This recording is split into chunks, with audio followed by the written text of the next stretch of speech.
Hey folks, hope you guys are having a good Wednesday. We're going to jump into it today. Welcome to the Writestream. We are going to talk about settings and setting types today. This is something I've talked about before, but I thought I'd do a live stream, get a little interaction, people think about setting and setting types. This is related to genre, but it's related to genre only in a couple of genres. And otherwise, it's not as related to genre as people often think. Rather, there are some genres that the setting automatically puts a work into, and then there's lots of works that can use those settings, but we really wouldn't consider them part of that genre. For example, science fiction. Most people don't think of, for example, Atlas Shrugged as being a science fiction book, but it has a science fiction setting. And it has science fiction elements in it, and has kind of a science fiction plot. But people tend to think of it as something else. It's more like literary fiction, philosophy fiction, something else besides just science fiction. We wouldn't put it next to Isaac Asimov or something like that, or even Philip K. Dick. But it actually shares a lot of things in common with Philip K. Dick. It's just a little bit more directly political, I think, than what you get with Philip K. Dick stories. So just as an example, let's go ahead. I'm going to skip, like a early performance. And if we have time at the end, then I will get into that and play some music or something. Otherwise, we'll just hop into the subject matter at hand. Just a reminder, you can join my Patreon, patreon.com/DavidVStewart. I'm going to put a link right here in the chat in case it is not in the description for y'all. And you can join the channel and get some of those same benefits, including free books and things like that. I'll be trying to send all those out this week for anybody that's a channel member. Free book every month that'll rotate. Plus you get a free copy of Keys to Prolific Creativity, including the audiobook here on YouTube. So if you're a YouTube member, you'll automatically get access to that. It was free on YouTube for quite a long while, but it's going to be members only. All the audiobooks will be members only going forward at this point, because it's just there's other ways that you can listen to the audiobooks. You can always get them on Audible or something like that. So anyway, I had those for free, especially like Keys to Prolific Creativity, because I felt like people just needed the message and just needed an option for getting that information kind of cheaply. But, this live stream is also an option toward that particular end. So let's talk about setting. In case you guys haven't heard me talk about this before, I talk about this like pyramid, the story pyramid, setting, characters, and plot. That's what makes up a story. The setting is where and when the story takes place. Characters exist in that setting and they act out the story, which is the plot itself. The plot is the event sequence. The things which happen that we usually think of making up a story. So if you were to pick up, I don't have one handy. If you were to pick up like an RPG manual, like pull the Dungeons and Dragons Dungeon Master's Guide off the shelf. That is not a story, right? We kind of understand that that's not a story. It's a setting, and it's a rule set. And that rule set kind of has a lot to do with a setting. When you are creating a setting as a writer, you're also creating boundaries that the story is going to take place within, and that kind of means rules. This is why movies that set up rules and then just ignore their rules or break their previously established rules, that can be annoying and it can come off as bad. It's like, why didn't anybody do this before? It's like, well, we just wanted a solution to our current event sequence, so we just changed the setting. The setting kind of binds in the story and gives the reader a set of expectations for how the story can proceed and how it will proceed and the kind of things that are going to happen in the story. The characters live in that setting, that place and time that the story takes place in. The characters are born within it. They exist within it. Their expectations match the setting. And then, of course, the plot is just the event sequence. So, yeah, the Dungeon Master's Guide contains within it a setting, like, some descriptions of places, You may get like a scenario for like Dungeons and Dragons. That itself is not usually a story because it's missing things like event sequences. It may just be a set of locations. Kind of depends what you're buying. Sometimes they try to like kind of ham-fist event sequences, like the event sequences are set up. But for the most part, if you're just buying an RPG, you're not buying event sequences or even characters, really. You're just buying a setting, an idea that encapsulates a place and a time where characters can exist, and it's the players who are the characters. So when we're writing a book or we're making a comic or movie or even a game, there's a setting. There's a time and a place that the story takes place in. So let's talk about a couple of different setting types. My caveat to all this is that sometimes a genre or a story's placement in a genre is dependent upon its setting, and those two can't be separated. But this is not always the case. So often people get a little bit annoyed or confused when I say, like, this is what a high fantasy setting is. And they're like, how could it be high? And then they start talking about the conflict. Well, high fantasy has to have this kind of conflict. Or it's like, that's a trope having to do with the genre known as high fantasy. That trope does not necessarily have to be part of high fantasy, by the way. But it's a trope having to do with the genre known as high fantasy, not the setting. So let's talk about a couple of broad categories of settings. So settings can be, of course, what we would call contemporary. A contemporary setting really just means it takes place in our world, and the expectations for what's possible and likely have to do with those things existing in our world. And it can be in our world in the present or our world in the past. So if it's in the present, we just call that contemporary fiction. A mystery book can be in a contemporary setting, right? A romance could be in a contemporary setting. Doesn't have to be, but it could be. Like anything could be in a contemporary setting. Then we have setting in the past. There's kind of two ways that this occurs. So historical fiction is one. I've written historical fiction. Muramasa Blood Drinker. Let me grab it. Then I can show it. And people can buy it. I'll just grab a stack of books. How about that? We'll just grab a stack here. All right. Muramasa Blood Drinker. Okay. This is historical fiction. It takes place, of course, in Muromachi period Japan. But it's a fictionalized Muromachi period Japan, right? So it's a fictional story that takes place in the past, in a different time and place from where we are reading or writing it.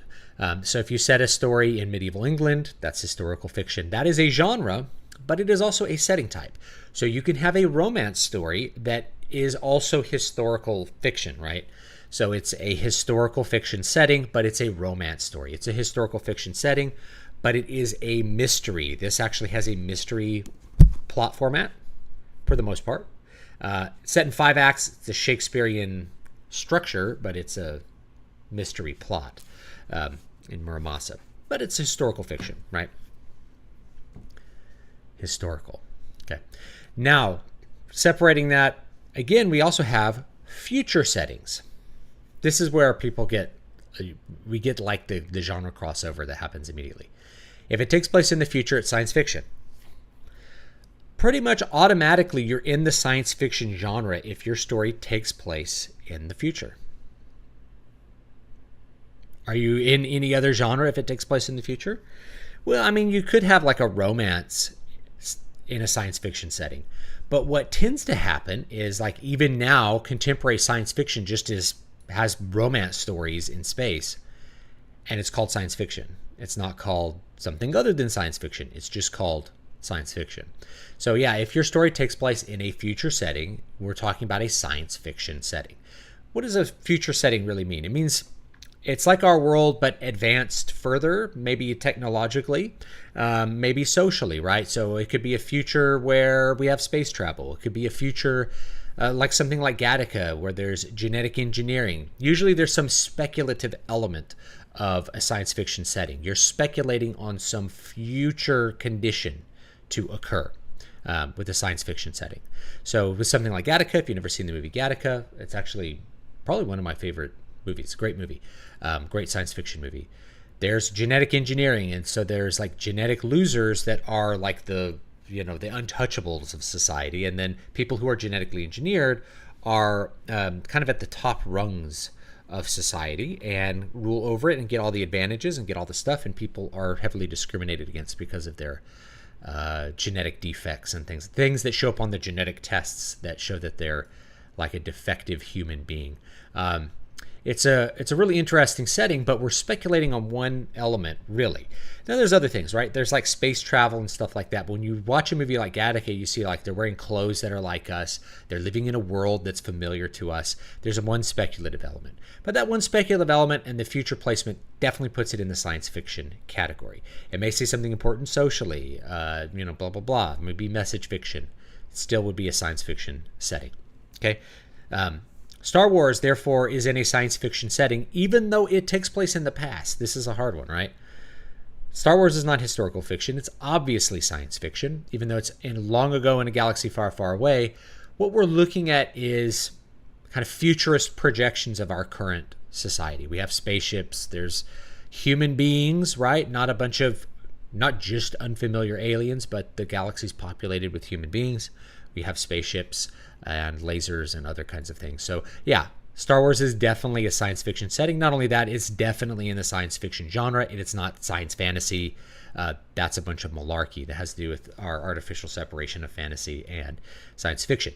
So past, historical, present, contemporary, future is science fiction. Now there's one other interesting case, which is what if a piece is written in the past, but it's a contemporary setting in the past, meaning it was written in the 1930s, takes place in the 1930s, but we're reading it in the 2020s, 90 years later. What is it? Well, we still just would call it a contemporary setting, but really at that point it becomes period fiction, right? Like if you're reading Charles Dickens, you're reading 19th century fiction.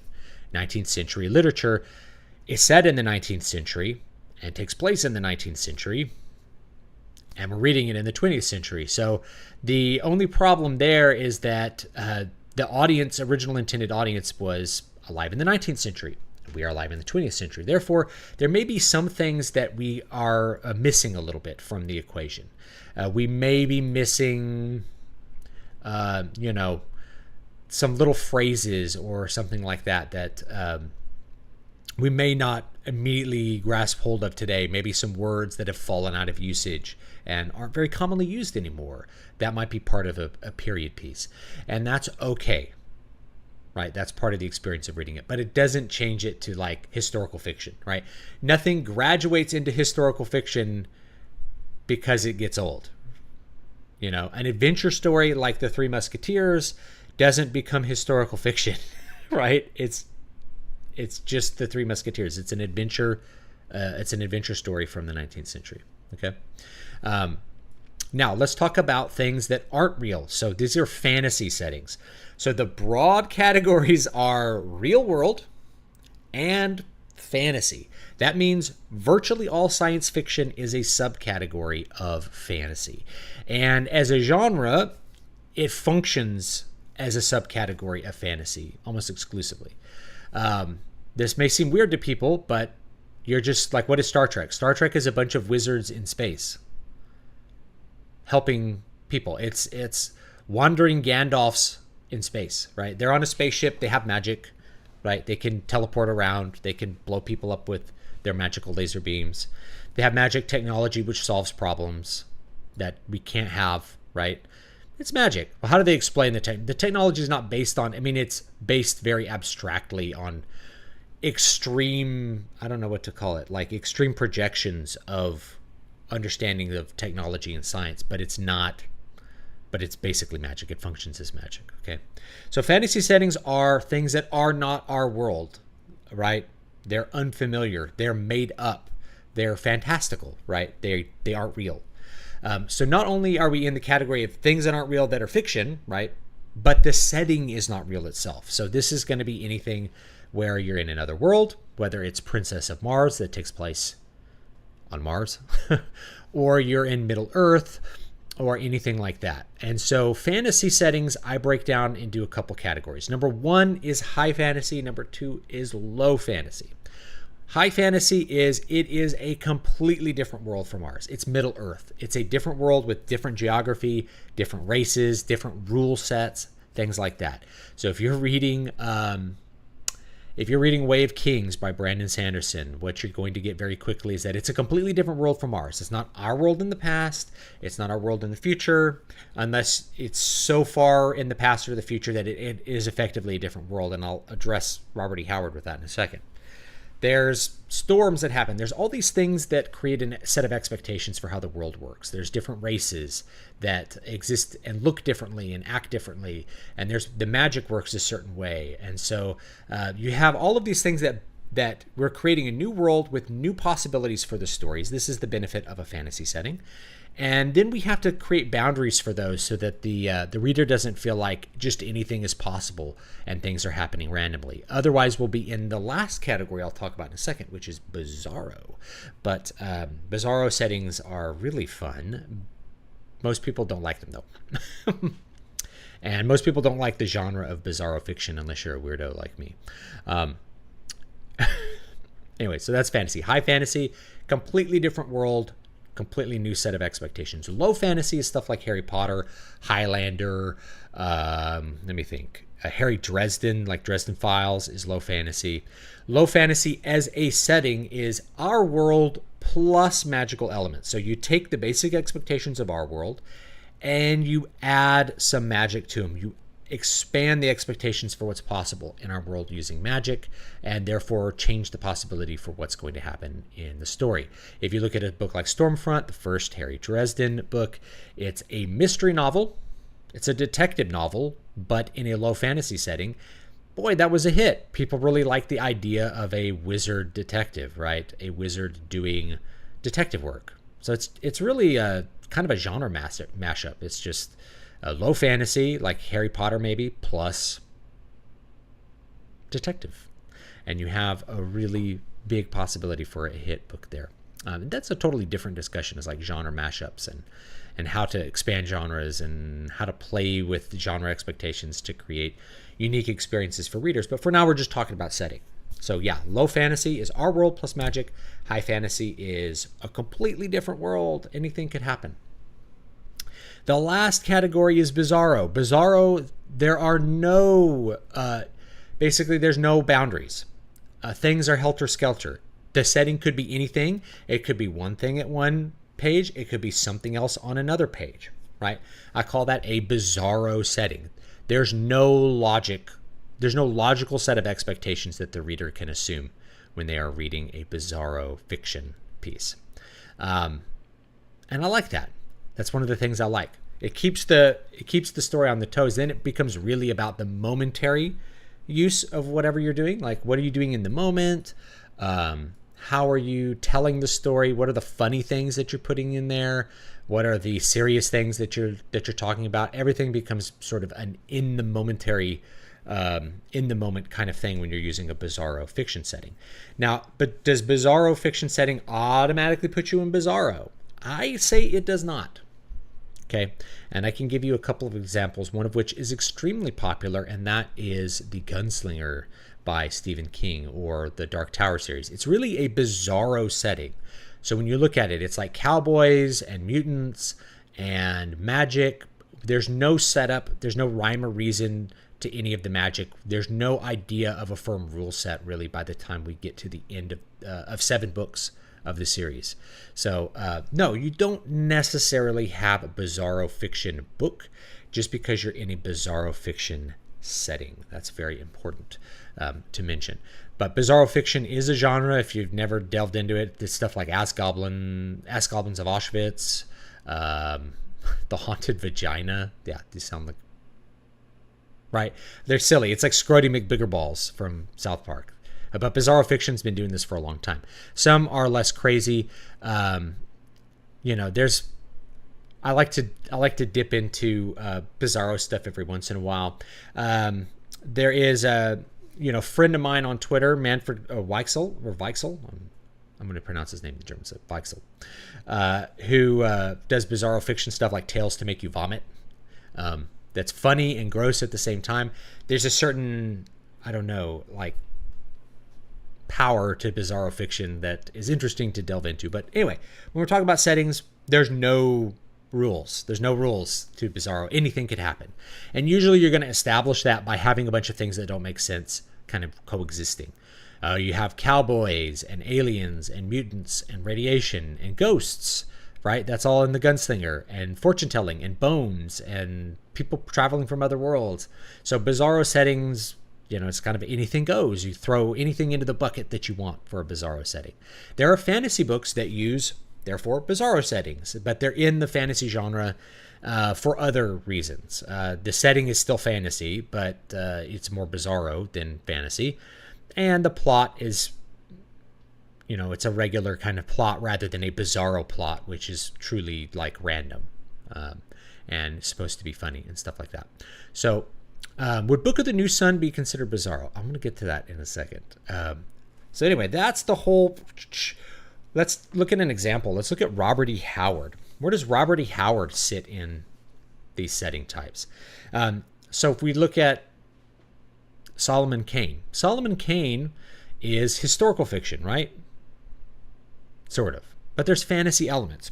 This is where, if we're talking about a genre, we might call it historical fantasy, right? That's kind of what I call this. But in terms of a setting, it's just historical fiction. What about Conan? Conan is actually high fantasy, even though it's the Hyborian Age. It's our world, but a distant enough past that nothing about it is familiar. This is actually the same for Middle Earth. Middle Earth is not a different planet. It's our world, but like a lost age of our world. That's that's Middle Earth. So both of those are high fantasy settings. Be like, oh, Conan is heroic fantasy. That is its genre. That is not its setting. Its setting is high fantasy. Where we start to get things mixed up is like, well, there's this idea of high fantasy as a genre, which has elements that are like Tolkien or maybe like Gene Wolfe. It's things like Tolkien that are really kind of epic, and there's a big conflict, like with the Dark Lord. Those are tropes that go with high fantasy. That's not the setting. Okay, so let's take a look at the chat, and then we'll discuss more of setting types. Picking a setting type for your story is really important. Let me just drop this little tidbit in there. Especially with fantasy. Fantasy, the big draw of fantasy and science fiction is usually the setting more than the characters and the plot. Rather, the plot is exciting because it proceeds from the assumptions that are built into the setting, right? The rule set from the setting. So it's not wrong to focus on the setting and really think about it a lot. The problem I think a lot of authors run into is that they start writing a dungeon master's guide instead of a book. Once they have the setting worked out, they, instead of writing a good story with a fun plot, they instead start just describing the coolness of their setting. And then it, what is it?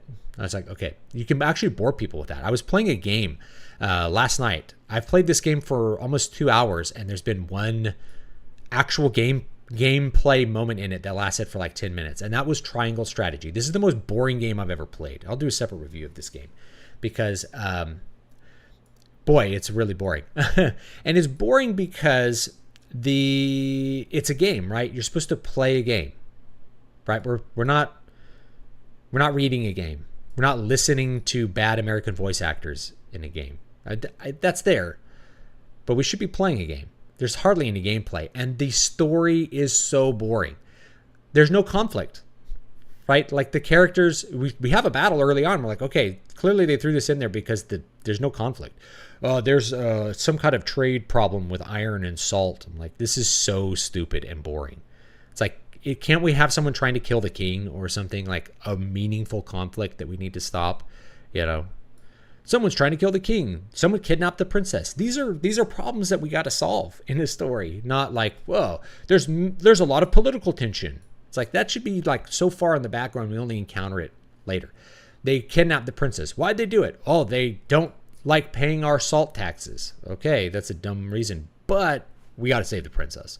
So let's go kill some bad guys. Right. Anyway. All right, let's take a look at the chat.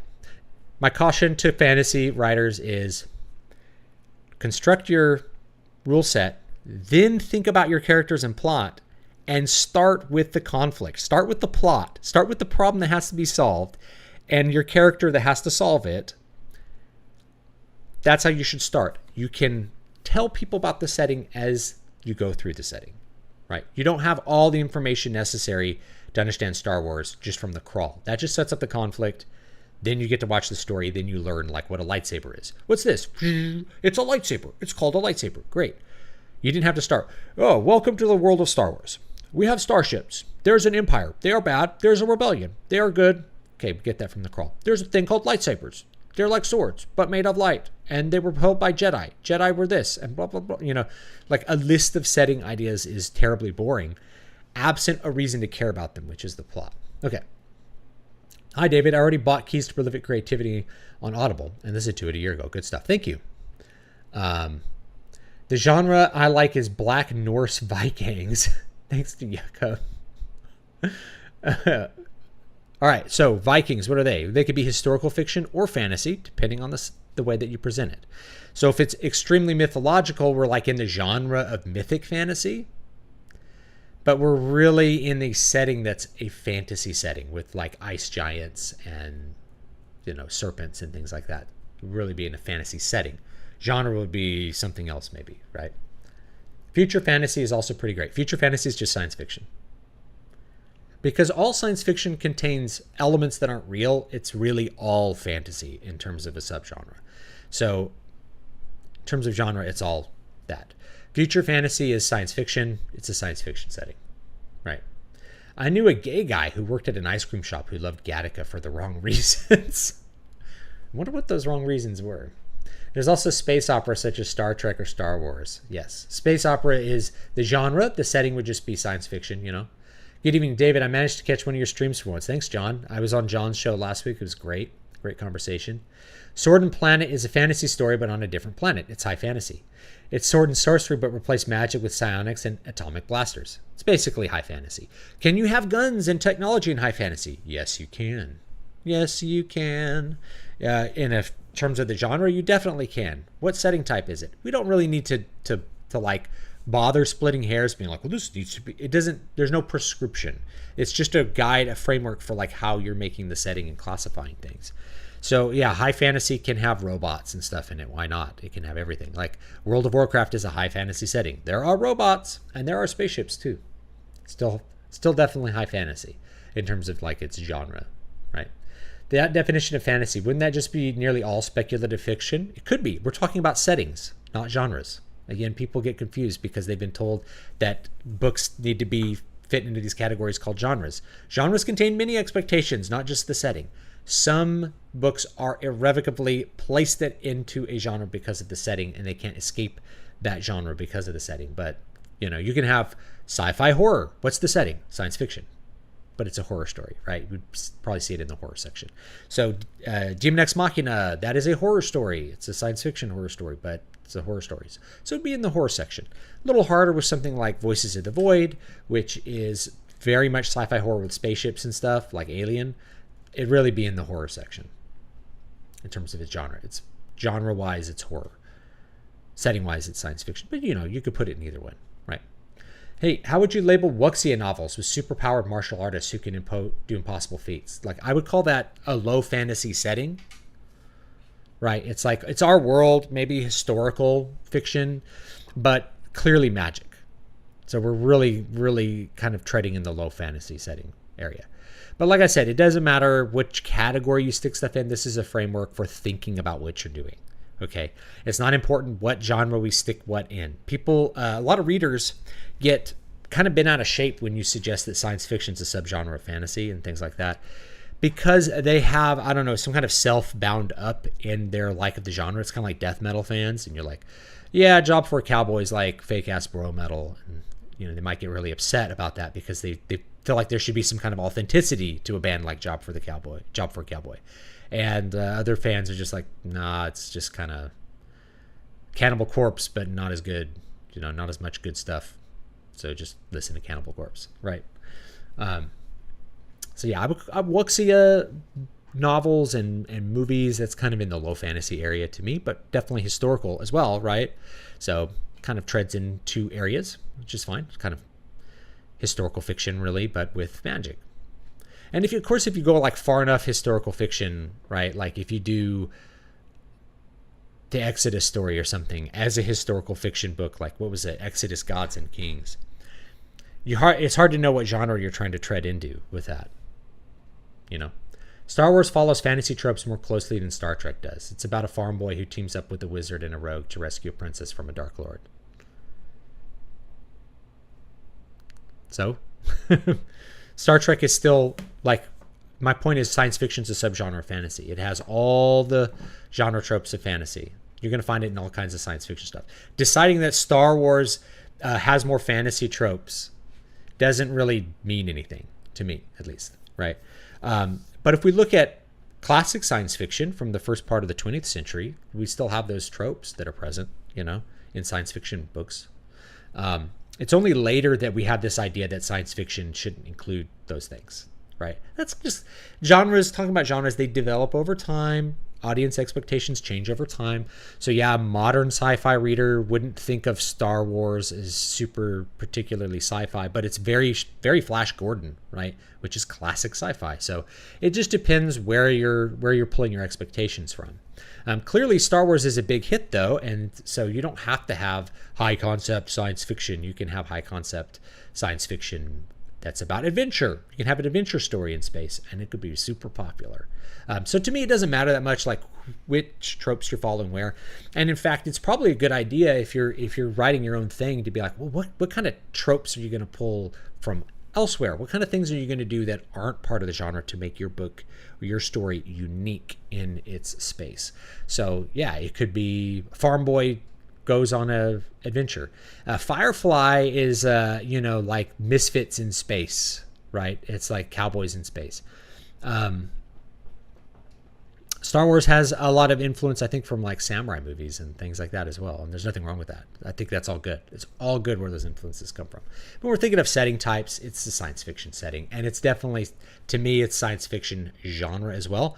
There are so many science fiction films that still use those older classic story elements in them and are great.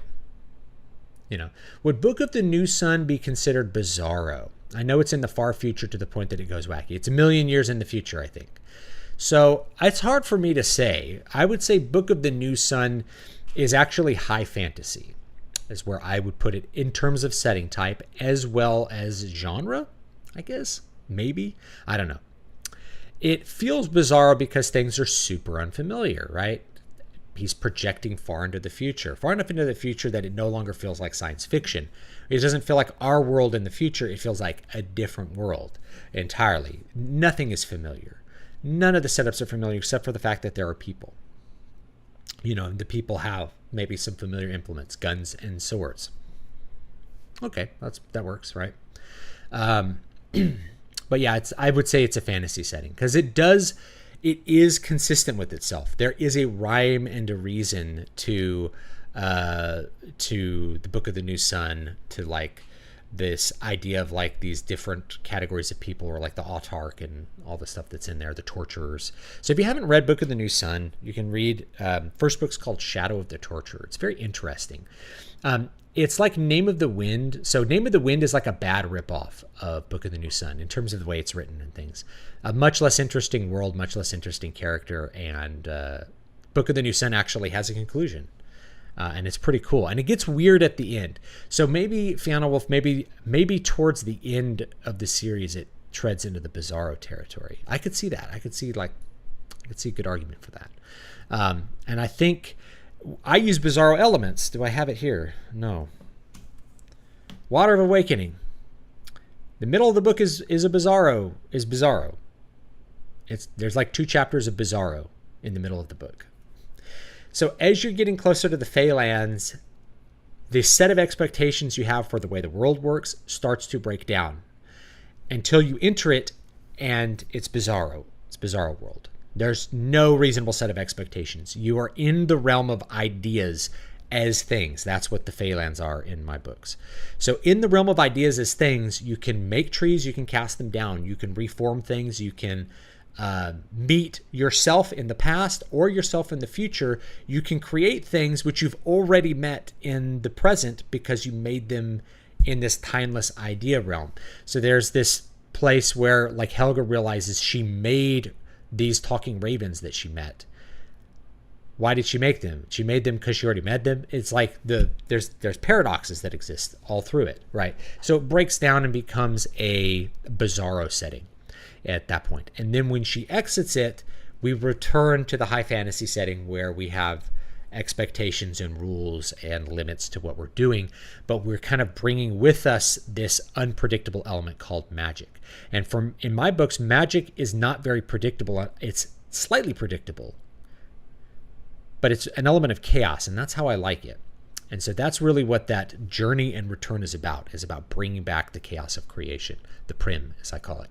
And it's both death and life. So, when Helga brings back 2 objects from a dragon. One is the tears of the dragon, which is the water of awakening. It's the water of creation that like lives in him because he's an eternal being.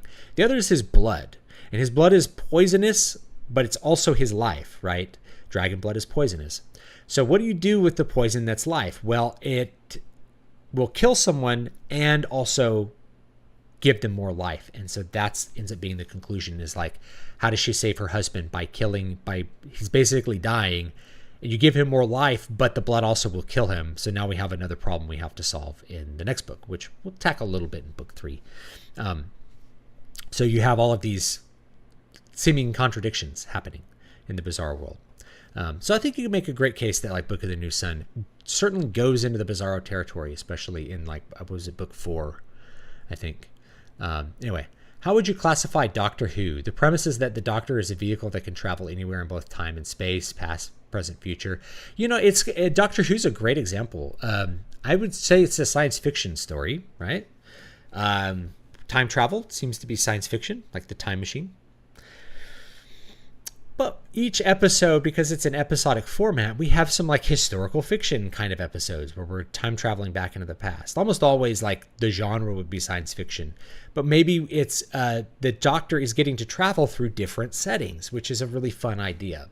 And we do that sometimes in Star Trek as well. You have the holodeck, or you have, we're meeting this primitive culture that lives exactly like knights. They used to do that in the original series a lot. Oh, these guys are Nazis. Somehow we have Nazis, right? So they get to travel through different settings and different times, and that's part of the appeal. So in terms of genre, obviously we'd say it's still science fiction, but we get to go through different settings. So the setting can be malleable. Well, you don't have to stick to one setting, and that's another thing too. When you're time traveling, you get to go through a couple of different settings. It's fun that way. That's why time travel's fun. Sci-fi is imaginative, so it's objectively under the fantasy umbrella. I think in terms of genre, for sure. I've heard people group fantasy under sci-fi, which makes no sense to me. You have to think that like genre terms developed over time, and so science fiction as an idea, science fiction and fantasy were not like firm, separate classifications 100 years ago. Like Tarzan, people might call Tarzan science fiction, or like other kinds of pulp adventure stories that we might call fantasy today, or even just an adventure story. Princess of Mars or the Barsoom series are definitely science fiction for the time, but today we might have a harder time sticking them in the science fiction genre because those expectations have changed so much over the last 100 years due to the history of the publications and the magazines and all that other stuff that goes with it. But yeah, sci-fi is always like a subgenre of fantasy in that it's imaginative. It's not real. It's in a world that the rule set is not our rule set. It's not in a contemporary setting. As soon as you put it in the future, if it's 10 years in the future and everything's the same, that's more or less contemporary, but why would you bother? If it's, 100 years in the future and there's new technology that changes everything, that changes the way people act or what can happen with the plot, you're in the fantasy area. You're under the fantasy umbrella. You're operating in a different world. Some things like with Gattaca, it's closer to a low fantasy setting, but we call it science fiction because it's the future. The further back you go, the more fast and loose they play with genre. Absolutely. It's a thing that develops over time. So setting is where you are. Genre is what you're doing. Nice. Not quite. Genre is not really what you're doing either. So I talked about this last week. Genre is all the reader expectations that go into it. It's very circular to think about it. What makes a thing a high fantasy genre is that it adheres reasonably to the expectations of readers that like high fantasy and buy high fantasy books, which are already classified in the genre known as high fantasy. So ferreting out all the things that make a high fantasy book is kind of a fool's errand, because it's a general thing. It's like, what makes a thing heavy metal? Like, okay, you're going to have like high gain, distorted guitars. It's like, what about that Opeth album that is like clean? It's like, and I don't know what to say. I don't know what to think, right? So things that break those boundaries a little bit are often very popular, right? So yeah, high fantasy be a completely different world. There's some large conflict that has to be solved. We have like a cast of characters rather than one. Which if you had one, it would be more like heroic fantasy. Heroic fantasy is the thing, like Conan. Oh yeah, we have a hero that's the main character and he's doing all the stuff and he's going on an adventure. And the stakes might be high for him. They're personal, but they're not epic, right? Or here's epic fantasy. It's like Brandon Sanderson. The world is at stake. Sauron has to be overthrown. It's because that's what readers expect from an epic fantasy tale. There's nothing that said, we're not deriving these definitions from anywhere other than our own experiences and our own marketing desires, right? They're marketing terms more than anything. So what makes a science fiction book a science fiction book is that it's similar to other science fiction books. Meaning that a reader will pick up the science fiction book and be reasonably assured of reasonable surety that they're going to have a science fiction experience from getting the book. I guess that's what I'm trying to say. So it really has to do with just reader expectations and marketing, and that's it. There's no hard definition to any genre other than it's similar to other things in the genre. Which, again, going back to Star Wars. Is Star Wars science fiction? Yes. It's science fiction just because it has spaceships. That alone will make it science. It's lasers and spaceships and aliens. It's science fiction. Boom. Yeah, it doesn't do the same stuff that Star Trek does. It doesn't have to.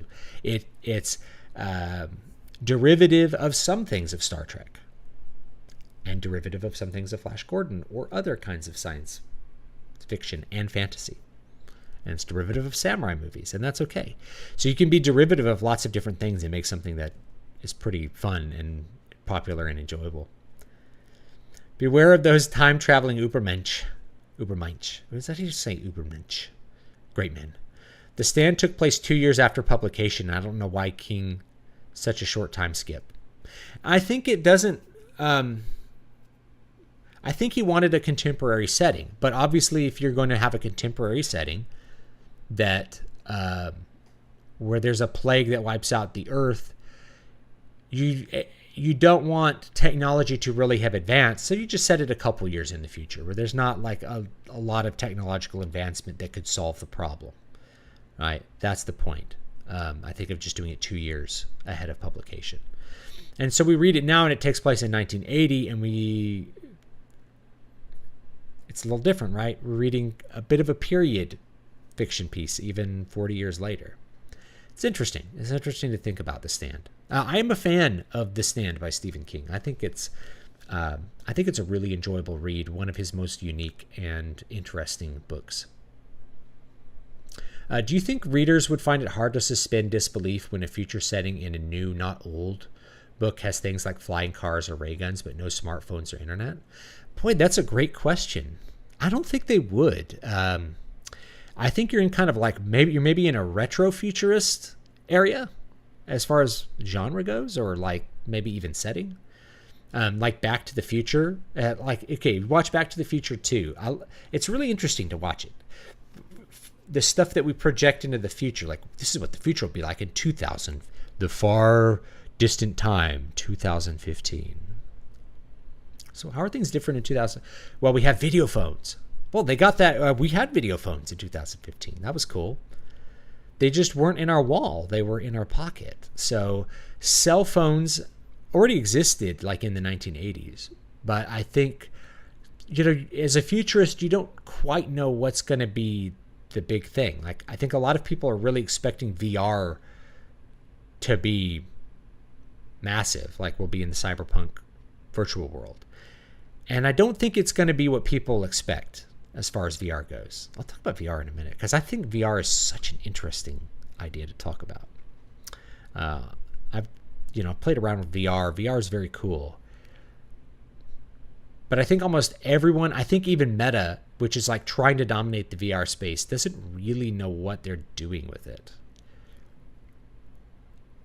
Anyway, yeah. So I think you're kind of in retrofuturism, but that's fine. I think people would like that, actually. Something like Blade Runner. People thought it was fine, I guess, in Blade Runner 2049 that it was more like the original Blade Runner and less a future of our time, where we see our technology in the future. So I think readers would accept it just fine. I think you can get a reader to accept anything if you set it up and it's interesting and it works right. And I don't think you're going to have too many people unless they like, I don't know, I don't want to insult them, but like, the kind of people. It's like, where are the cell phones? It's like, they're not in the setting. Does that make the story good or bad? Well, I would expect cell phones in the future. There is always some nerd like that, but most people would just kind of accept, oh, he's writing a setting that doesn't have cell phones. Okay. That's just part of it. There's no cell phones. There are cell phones, I guess, in Star Wars. Like, they have little comms and stuff, but those are more like CB radios than the smartphones, I think. King does write a lot. Have you played Alan Wake? There's a lot of similar ideas to Water of Awakening. I could see it being an influence. I have it, but I haven't really played it. So, no, I'm not sure when that came out either. When did Alan Wake probably came out before I wrote the book, but when did it come out? Probably a long time ago. 2010. Yeah, I haven't played it. I think I have both of them. I got them on Steam sale. Just never really played them.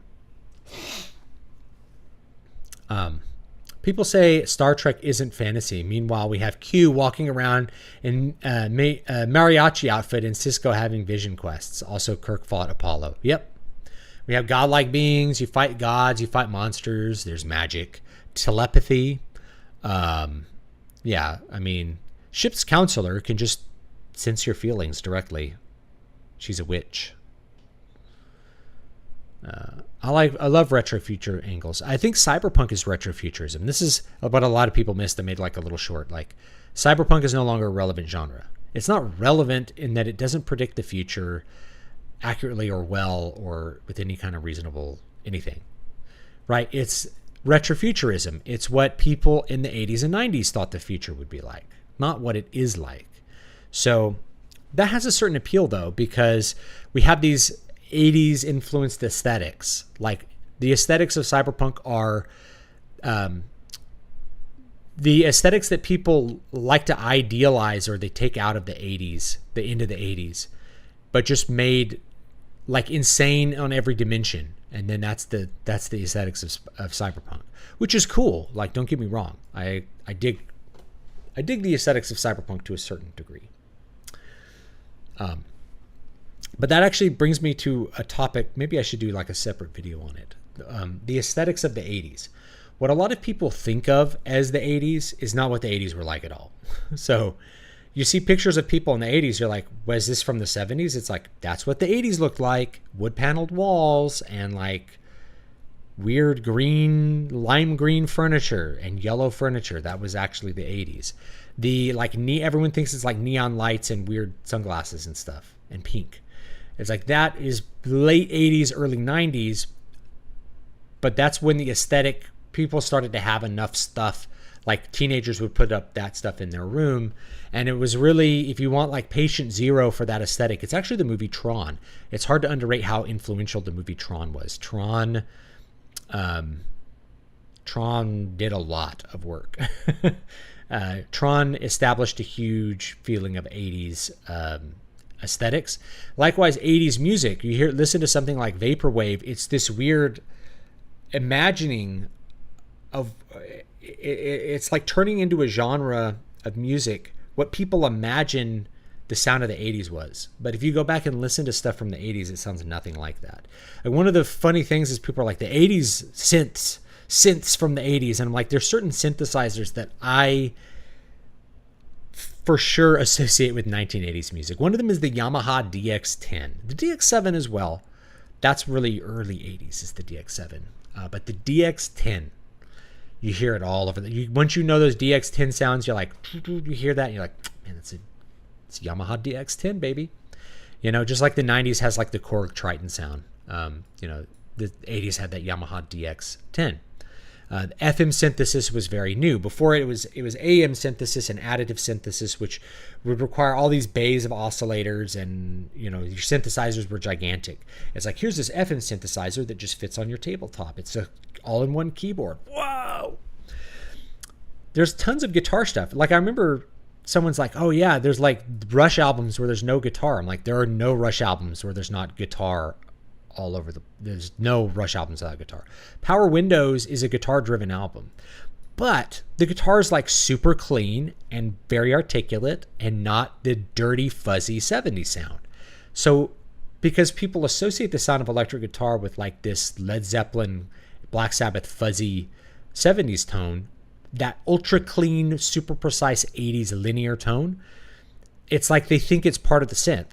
It's so clearly guitar to me. Like, it's bizarre. But like 80s production is about ultra clarity of the instruments. Every instrument is super precise, has the reverb dialed in, everything's EQ'd perfectly. You can hear every instrument and voice perfectly. That's 80s production. Lots of space. We call it space. That just means that we're not attacking you with a wall of sound. The point is to hear everything really clearly. And if you're looking at Patient Zero for that, I know I'm going off on a crazy tangent. Uh-oh, I got a little hiccup on the playback. I know I'm going off on a crazy tangent, but Patient Zero for that is actually a Yes album. A prog rock band from the early 70s, Yes. Got back together. Originally, it was a band called Cinema, but by the time they recorded the album, everyone was in the band minus Steve Howe, who was in another band called Asia. So it's 90125 by Yes. This created the sound of the 80s. So that's like Patient Zero for the sound of 80s rock. 1980s aesthetics, Patient Zero is the movie Tron. As far as that neon, what we think of, what we take out of the 80s and go like, this is what the 80s are, what we're imagining the 80s are like. And there's nothing wrong with this. It's kind of a retro way of looking at it. It's kind of fun, I think. And the other Patient Zero for the sound of 80s rock is the first Asia album with Steve Howe. So the band, Yes, the art rock band from the late 60s that became the prog rock sensation of the early 70s, created the sound of the 80s almost unintentionally by splitting up and then going, we're going to make something that's really commercial. And they didn't make things that were commercial when they were making them, but they ended up being commercial. And then that sound became really influential. Trevor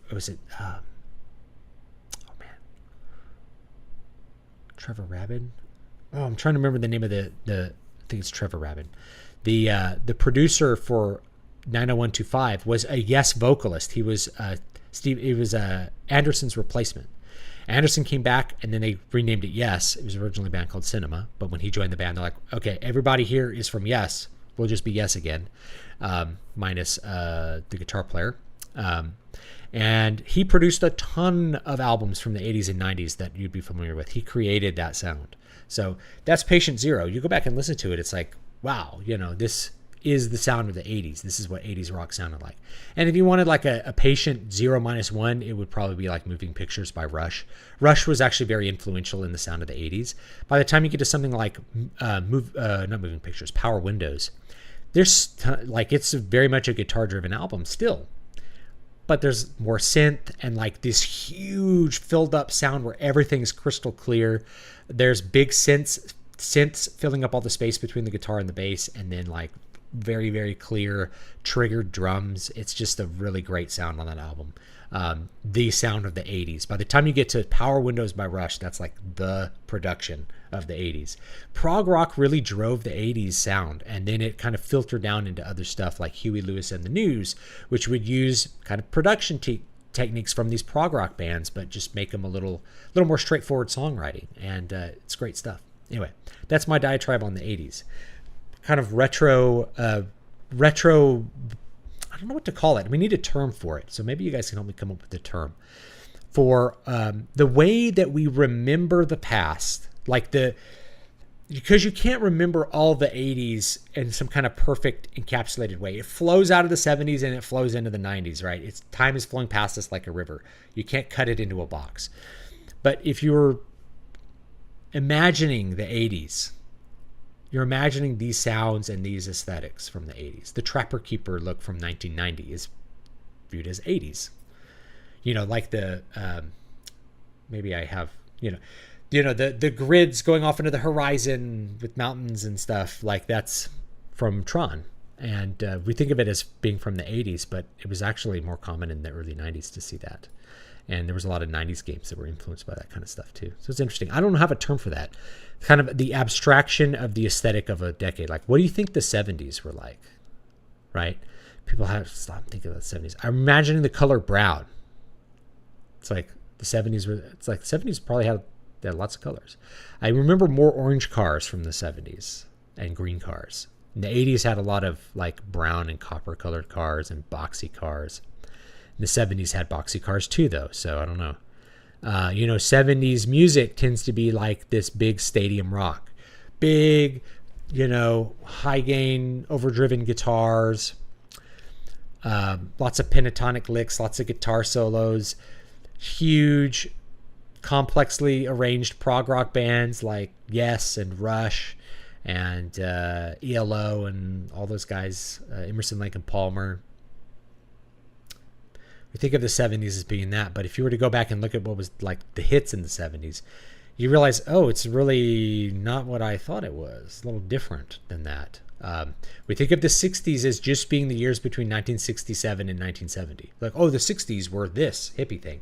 Well, that was what I call the 3-year myth. It's like the myth of the greatest 3 years in all of history, according to baby boomers, 1967 to 1970. All comes crashing down in 1971. Everybody's dead or broken up. And then the popular bands are Led Zeppelin and Black Sabbath. It just evaporated. The whole hippie thing just evaporated.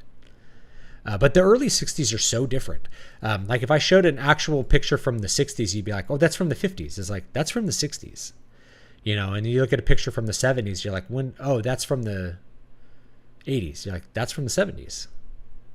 We have a hard time like, Leisure Suits and disco. That's like 1978. Disco was another one of those things. It's like popular at the very end of the 70s and then just evaporates by the 1980s. To where there's the influence kind of percolates into some music and then disco as a genre is just gone. It's just gone by like 1980. It's really weird. Thematic zeitgeist. That is a word. We call it the decade zeitgeist. The thematic, retro blur is also good. What a great term. It's our blur of our it's like the blur of our memory of the time. And I think the 80s aesthetic is super attracted to Zoomers. Like they wear the shorts from the 80s and the glasses, For whatever reason, the 80s aesthetic is very attractive to them. The broccoli hair is like a kind of 80s inspired. It looks like a Jerry curl to me, which not a lot of white guys wore that, but, perms were a thing in the 80s. They were really popular. So yeah, it's like what we remember from it. The retro blur, the thematic zeitgeist, the zeitgeist of the decade. Retro revisionism, making the past fit the popular perception of that time. I like that. Yeah, I talked about this too, is like, we think of baby boomers as these aging hippies. Some of them are, but like all the boomers in my family hate hippies and are nothing like hippies and view them with like detest. Hippies was like really a California thing that went mainstream for a couple years and then just evaporated. So because I lived so long in California, I knew lots of people that had just kind of continued the hippie thing. They were still hippies, even if they weren't baby boomers. I knew tons of people that were hippies and are Gen Y. How did that happen? Well, it's just a California culture thing. The California culture became some kind of cultural zeitgeist for a couple of years, and then then the trend moved on. It moved on to high power rock and stuff like that. Led Zeppelin and Sabbath and Grand Funk Railroad, Yes, Rush. All the stuff from the 70s that you love probably wasn't as popular as you think, by the way. If you go back and look at the number one hits from the 70s, you'd be like, I don't remember any of this. I didn't know this was popular. That's how it is. We abstract from you think of the 70s as being like, yeah, man, those first 5 Sabbath records. Black Sabbath was popular in the 70s. But it wasn't like it wasn't Michael Jackson level popular. Michael Jackson was legitimately the biggest thing in the world in the 1980s. It's hard to communicate to people. It's like everyone listened to Michael Jackson in the 80s. Everyone. Old people listened to Michael Jackson. My parents listened to Michael Jackson. Their parents probably knew who Michael Jackson was and listened to his music and maybe thought he was a cool guy. He hung out with Ronald Reagan and stuff, right? Like, Michael Jackson was the superstar of superstars. This was like the end of the corporate period megastar Michael Jackson. This guy was everywhere and everything. It's hard to like see how that was, but people, it's like you used to ask your mom, like, can we stay up late? New Michael Jackson videos coming on MTV. We're going to stay up late and watch it. The premiere of the Michael Jackson video. That was a huge deal. It's a huge deal. We don't have anything like that now. Nobody's like, oh yeah, I got to stay up and see the premiere of the Kanye West video. Some people are like that, but mostly parents are like, whatever, you just watch it on demand tomorrow. No one cares. Who's that? I don't know. You ask your peers, like, people ask me like, oh, what do you think of this thing? I'm like, I don't know what that is.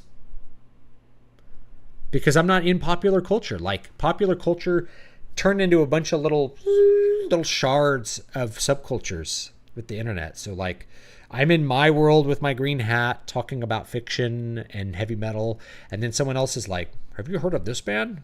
I'm like, no. And they're like, it's a metal band. I'm like, do they sound like Cannibal Corpse? I don't know who that is. I've never heard Cannibal Corpse. But we both like metal. I love metal. But do you listen to Slayer? I think I heard them once. It's like, oh, even within metal, like it's like, oh yeah, it's like the Halloween record. Who's Halloween? We at least both know who Metallica is. Yeah, they're like boomers and stuff. They're old now. But I guess they're okay. Yeah, they are okay. Yeah. Retro Blur. It's the Retro Blur. I like that one a lot. When Final Fantasy 13, only 2 levels were not in urban or industrial environments. Oh, sorry, I missed the comment there. Sorry, I was going off on my thing here. Alan Wake's arguably the best plot in games. I don't know. Final Fantasy Tactics is pretty good. Is it the main difference between sci-fi and fantasy the explanation? Yeah. Spiffy Lord, I think you're correct.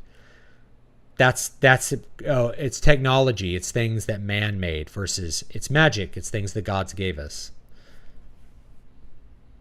But there's still magic elements in Star Trek. Well, she's just an empath. Evolution just gave her magic. She's a shapeshifter.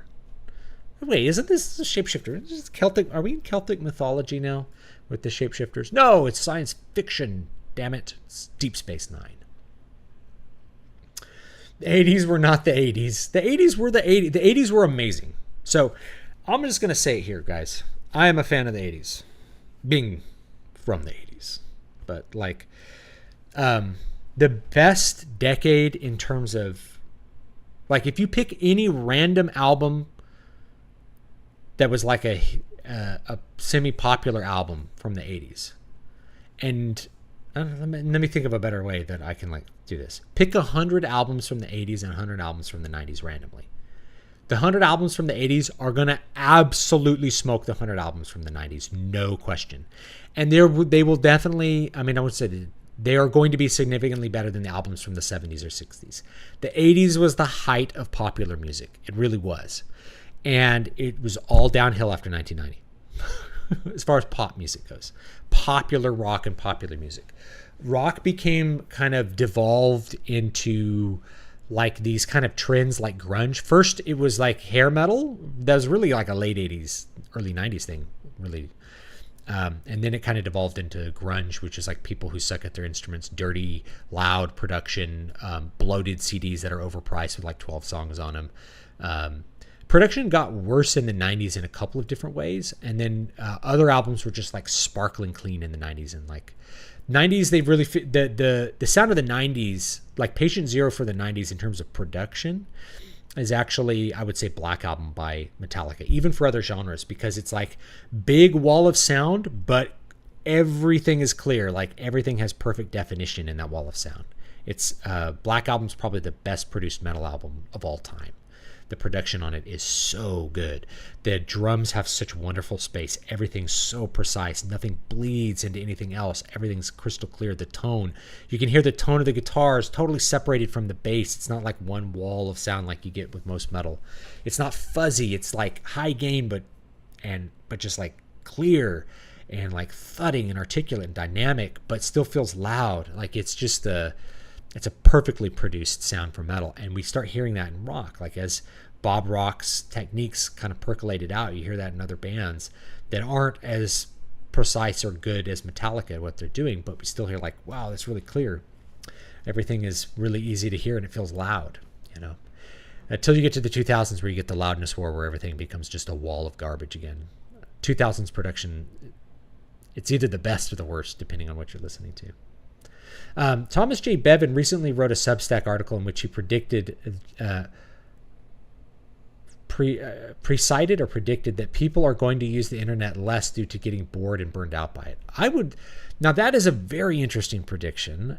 Interesting is kind of a non-word, but it is. I don't know whether that is going to be the case or not. I know for me, I use the internet less now than I did 5 years ago, a lot less.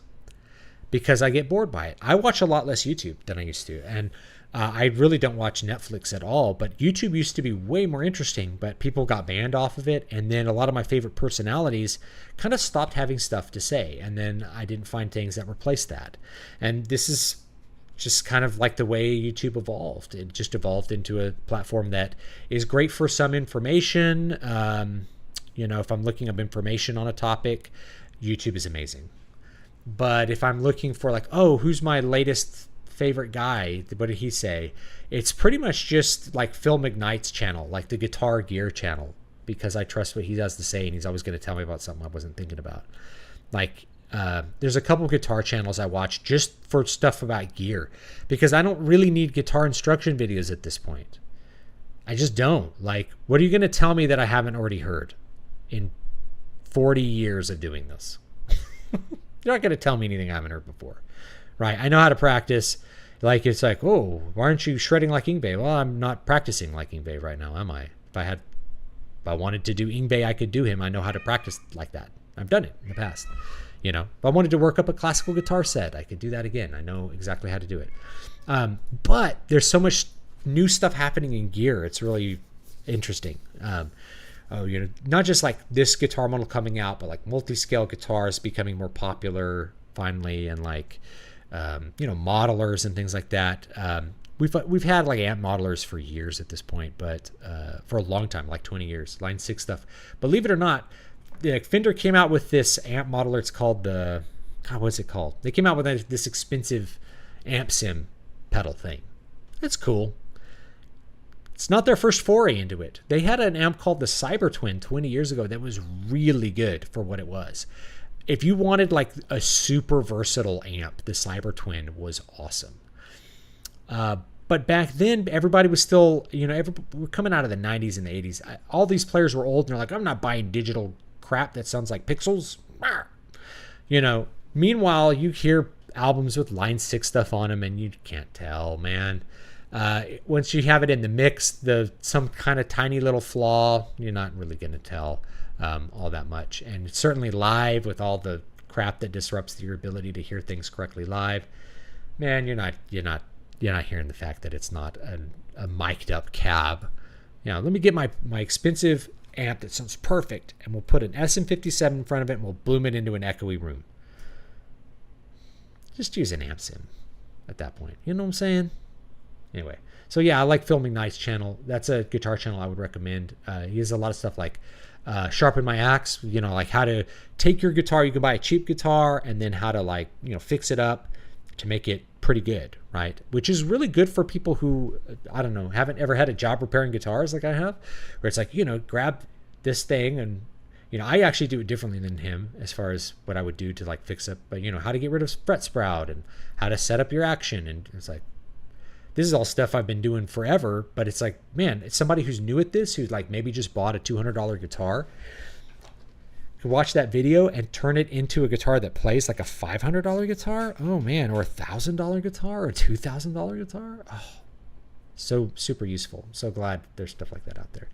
But yeah, I could totally see people using the internet less because they get burned out on it and bored. I stopped using Facebook, and I have to like make myself use Facebook because I have family and friends that like that's what they do, like for communication. They do Facebook. So I'm trying to make myself use Facebook. As weird as that sounds, I used to use Facebook all the time 10, 12 years ago. Now it's like I have to force myself to get on the site to do anything because I hate it so much. Not because I hate the site, but it just like I get so tired of the cringe takes. I get so tired of the political vomit that people feel inclined to type into the void of Facebook. It's boring. It's so boring to try to filter through it. And it's so hard for me to conjure up something to say to somebody on Facebook. I just burned out by it. And same thing with Twitter, man. I open up Twitter and I scroll through Twitter and I'm like, I'm bored. I'm tired of seeing these boring takes I've seen a million times before. Everybody's mad. I get it. It's stupid, man. Can we just find something funny? Can somebody tell a freaking joke sometime? I'm just going to look at Manlet Thorin's feed from now on. It's the only thing that's funny. On Twitter, Twitter used to be full of comedians. There's no more comedy left. I watch comedy specials now. I'm like, this is so tame. They're trying to tell jokes while the king is threatening to cut off their head. It's kind of how it is now. So yeah, I'm going to read that. I'm going to look it up because that's a really interesting idea. It's something that I've thought about before. Is like at a certain point, any new technology will reach a point where it's saturated and where everybody's interested in it. Then it will fall off a little bit to only remain with the people who really like it. So video games, people talk about video games as a growth industry. I think we're past the point where anybody extra that's interested in video games has already tried them out. In fact, I think the peak of video games was actually 2007. Talk about this like gaming ground zero. But I mean, in terms of interest from regular people, like the Wii was really big because we bought it. My roommate bought it, who became my brother-in-law later. And we took it back to his house. No. Did I live with him? I think I lived with him at the time. I think he was my roommate. Yeah. He was my friend before that. Anyway, sorry, I'm trying to remember the exact year. But we bought the Wii and took it home, and our girlfriends played with it. And I was like, whoa, they're really having a good time playing video games. They'd only kind of casually played Nintendo and hadn't really played games since then. And it's kind of like with my wife, like for her to be interested in a game, it has to be something really specific for her to like, like Animal Crossing or this one we played called the Untitled Goose Game. Highly recommend it. I'll do a video on it. It's so funny. Such a good little game. Such a fun little game to play with your kids or whatever. So silly. Anyway. Yeah, like she wasn't going to become a gamer because the Wii had Wii Boxing, which was fun to play for a couple nights. None of them did. None of them persisted with playing games. None of them became gamers. So that kind of peak of like, well, there's something that's there for like everybody. Then it kind of falls off and you have a core audience that generates most of the money and the revenue. And it's like that with any art form or with any kind of form of media. The peak of TV watching was probably the 90s. Now far fewer people watch TV.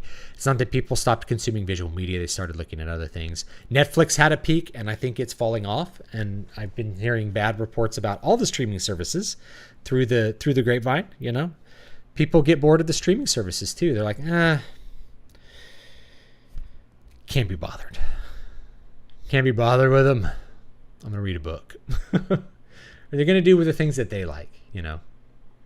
Megabuster Shepherd says he's at that point. I'm at that point. I totally get it. I think that might be a good prediction. Oh, I wanted to predict stuff about VR. So here's the thing about VR. VR is really cool. You read stuff about what Meta's doing. Facebook, formerly Facebook. is doing with VR. And they're like, we're building this great place where people can interact in VR. And everything that they're putting out is like, we're trying to build spaces for people to like have fun in VR. And it's like, you guys don't get it. It's like you're building Ironforge for Ironforge. Ironforge is a fun place to hang out because it's in the World of Warcraft. So what you need to have is World of Warcraft if you want people to have fun. And then you build those spaces for people to hang out in between raids, right? In between the things that are actually exciting for them to do.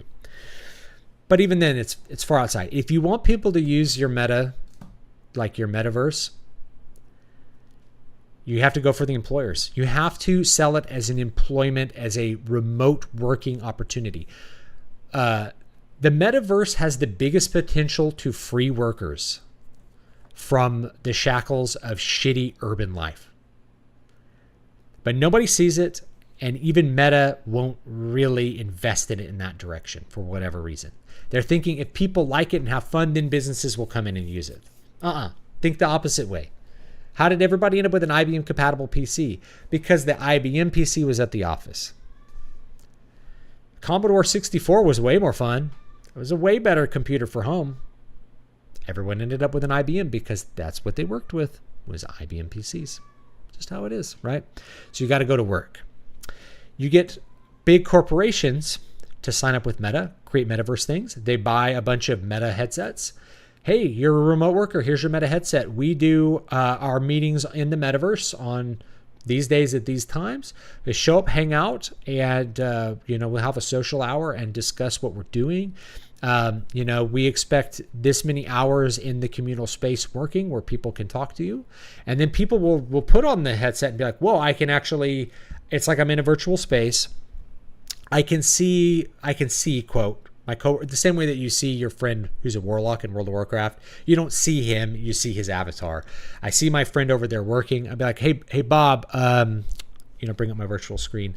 Do you have this? Like, dude, I do have that. It's like, great. It's like, and then you're talking and you have maybe a need to bond with that person. It's like, hey, did you see the Astros play last night? Oh, yeah, man, I can't believe that call. No. You have that social bond, that all of these little conversations that create workplace kind of harmony and team unity, they don't exist with most remote work because you're not in that. Maybe you're Zooming with like one person, or like a Zoom meeting is totally different than an office. If they got a couple big corporations on board, and then those corporations are like, you're going to collaborate, our contractors are going to collaborate with us in the metaverse would take over. Like in 2 years, you'd have the metaverse would be like the main way that people do intellectual work. But for whatever reason, all the stuff I see from Meta is like, we're going to make it a fun place to hang out, because that's how they made money with Facebook, is people wanted to hang out with their friends on Facebook. It's like, no. You solve the problem of remote work with the virtual space, and then all the other stuff will fall into place. Then you make the virtual cafe for people to hang out in, and they will, because they already like using their headset and they're already there, and their buddy Bob, who's actually in Cincinnati while they're in Dallas, they can go have a chat and watch, like me, virtually play guitar somewhere or something, right? So the metaverse could actually have the potential to really free workers up, let you live where you want to live and collaborate with people all over the world. But you're not going to hear too many people saying positive things about it. Mostly it looks like a really cringe, low quality chat room, because that's what Meta keeps presenting to people, and wondering why they're not interested in that. It's like, no, it doesn't matter what they're interested in. It matters what problem you're solving with the technology. The problem isn't that they don't have connections with other people. They can chat with them on Twitter and have a connection. It's that, remote work has a lot of shortfalls to it. It's why we got to get people back in the office and collaborate in real time, especially for creative stuff like game design or something like that. Like imagine we all got together and we started a gaming company, and it's like, hey dude, we work in the metaverse, so grab your headset, man. We're going to be designing the game together in the metaverse, and you could do that in a virtual space while you don't have to leave you can do it on your part-time after work, put on your Meta headset, hang out, and we just chit chat about Cannibal Corpse or whatever else we want to, and work on the game, rather than you're alone in your room watching YouTube videos and like coding lonely. In this case, you're more with people coding, and then you're like, I have a problem with this. You can immediately ask someone for feedback and things like that. It could solve a lot of problems. Most people are not going to have that perspective. I think Meta is even missing the boat on that. But someone might go out there and do that and really provide that. Be like the virtual Zoom, and then you'll have something that really blows it open. Early 90s culture, especially for the kids with early Windows computers, feels far more vaporwavy. I agree. The report of Mr. Charles Almers and other stories by Matthew Punchator. That's definitely the gothic horror fantasy thing. Cool. Do people often conflate aesthetics with setting? Yes. That's a great one. Yeah. People often claim that Final Fantasy stopped being fantasy after Final Fantasy VII, but the Dieselpunk was only on one disc, while Final Fantasy XIII, only 2 levels were not in urban or industrial environments. Yeah. So they saw like, oh, well, there's guns. It can't be fantasy, because they're thinking fantasy is just these elements that are like Lord of the Rings, like swords and magic. Well, there's magic and guns in Final Fantasy VII. Why not? But Final Fantasy had that from the beginning. There's like robots and like fallen cultures in Final Fantasy 1. So Final Fantasy 13, it's very science fiction, right? It's a science fiction setting, very much. But there's mythic elements to it. There's like these gods, you know, the Fal'Cie and all that kind of stuff. Man, I actually like Final Fantasy 13. Get kind of smiles thinking about how cool that game looked. It still looks cool in my opinion, and how weird the setting was. You know, Cocoon, like this floating moon. It's cool. Very cool ideas in Final Fantasy 13. Retro revisionism. There you go. That's a good one. Making the past. Yes, I talked about that. I was surprised when I found out that ABBA sold more records than Queen. There was something else that it was like Barbra Streisand sold more records than Led Zeppelin or something. I was like, what? You know, I looked at what was the number one. Oh, I think I did a video on this. Like, what was the number one hit in 1971? Oh, the best selling album had to be Led Zeppelin 4. It's like, it was a Barbra Streisand record. It was like, what? You know, sometimes things are very popular and then are just forgotten. You know, the time filters out a lot of garbage, including things that were really popular. Do you guys still listen to Mumford & Sons? Does anyone even remember Mumford & Sons? I remember them because I remember hearing 2 of their songs at Supermax Cantina in Las Vegas in 2012. And then I never heard those guys again. People were into them. They were selling like hotcakes. And a couple leftists made some articles about how they were like fake folk. And I'm like, they're not even, I don't know what they are, but people like them. And then everybody forgot about them and stopped listening to them. Mumford & Sons. Who are those guys? I don't know. Yeah, ABBA sold more records than Queen. ABBA's good, though. Man, they're really good at what they do. There's a reason they sold a lot of records, and they're still popular, very popular. Same thing with John Denver. I'm a derp that added both in my books. Magic, tech, spaceships. Why not? 80s had so many good cartoons, too. And the cartoons were had lots of great settings in them and great art. The animation quality is probably better now. Like, there's more frames of animation, and it's smoother. And like the colors are more even because you're working in the digital space, but the aesthetic quality of the cartoons I think was better in the 80s versus like the Bean Mouth stuff. Hated the 90s for music. Listened to Italian opera and Berlioz the entire decade. If it weren't for bands like Dream Theater, the 90s would have sucked. You know? They really would have sucked. I like a ton of music from the 90s, but it's all stuff that most people don't think of as 90s music. It's like the most popular thing. You know, I do like some Soundgarden, but Soundgarden was weird. Like, even they didn't really fit in the 90s. They were an 80s band. They started playing, like, I don't know, doom metal stuff in the 80s. It's very different if you listen to their stuff in the 80s. And, you know, Pantera. I like Pantera a lot. I guess that's it from the 90s. Like, some Soundgarden stuff and Pantera. Dream Theater. And Typo Negative. Definitely Typo Negative. Best 90s band. Have you ever heard any of Dan Vasque's music? I don't think so. He's an independent metal singer from Brazil who developed a large fan base through YouTube. I haven't listened to him. Maybe I should, though. He's probably good. Oh, I missed the super chat. Mitch, thank you for the £2. Will there be a sequel to Prophet of the Godseed? No. Okay. I might write a whole article on this because I don't get a lot of questions about when there's going to be a sequel to Prophet of the Godseed. Occasionally someone asks about it. I get more like, will there be a sequel to Muramasa? That's like the book that people really want a sequel to. Prophet of the God Seed. So why is there not a sequel to Prophet of the God Seed? So let's talk about a couple of things. First of all, it's an IP that I developed with my brother-in-law, who is no longer interested in working on it or in the literary space, like writing books, which is fine. If you don't want to do something, don't do it. You don't have to. If this business is not for you, you don't have to continue with it, or you can continue with it at your own pace. You don't have to write 10 books a year like they tell you, like rapid release, write 20 books a year. It's like, no, you can do whatever you want to do. So he doesn't want to do that anymore. I developed it with him, so there's a property issue there, right? Like, I'd have to, not that I have a great relationship with him, but like, I'd have to work out what that is ahead of time. And, there's always like a possibility that what's the legal claim on Deep Time. If you want the story of how we developed it, we originally developed it as a series pitch back when we were writing screenplays and teleplays in the early 2010s, and working in that space.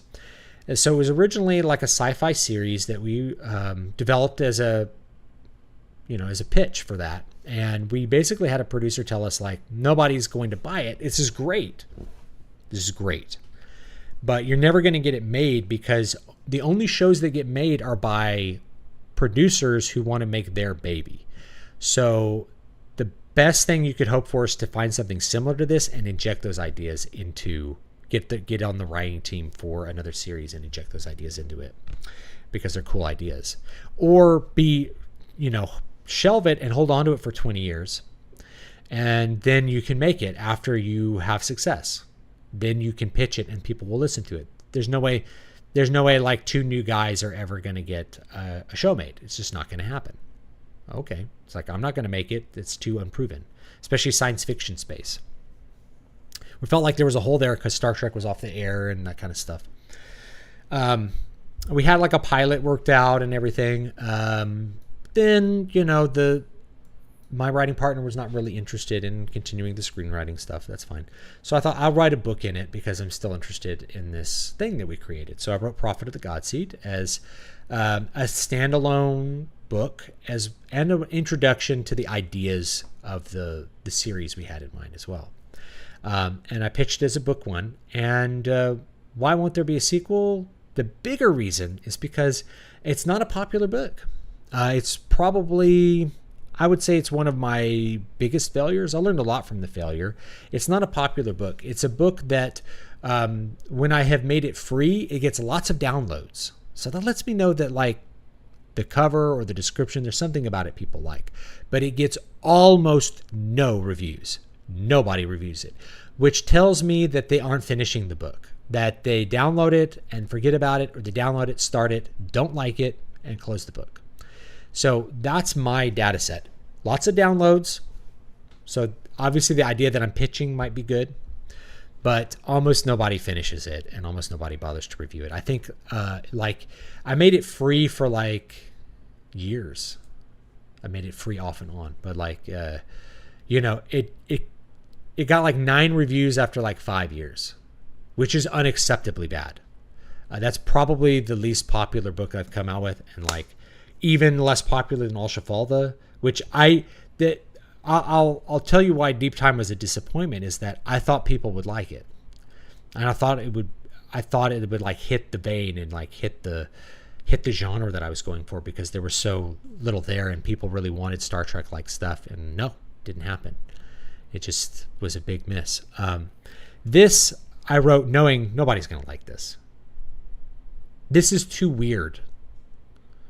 This is too far outside the norm in terms of style and story and characters and all that crap. No one's going to like this. But that's okay. I want to put it out anyway because I wrote it, and I'm going to release everything that I write. Even if people don't like it, I get to put out the things I care about. I cared about Deep Time, but it was a big disappointment. No one really liked it. So why would I write a sequel to something that there may be legal complications with, even though I don't have like a bad relationship with my brother-in-law or anything, but I'd have to like basically get his approval to do a sequel. And then, What's the legal claims on that? And then why would I write a sequel to a really unpopular book that nobody really bothered to read in the first place? So the optionality on it's really bad. But I still think Deep Time was a really fun book. Or Prophet of the God Seed was a fun book. It was a fun book to write. And I reread it recently because I wanted to fix a couple of things.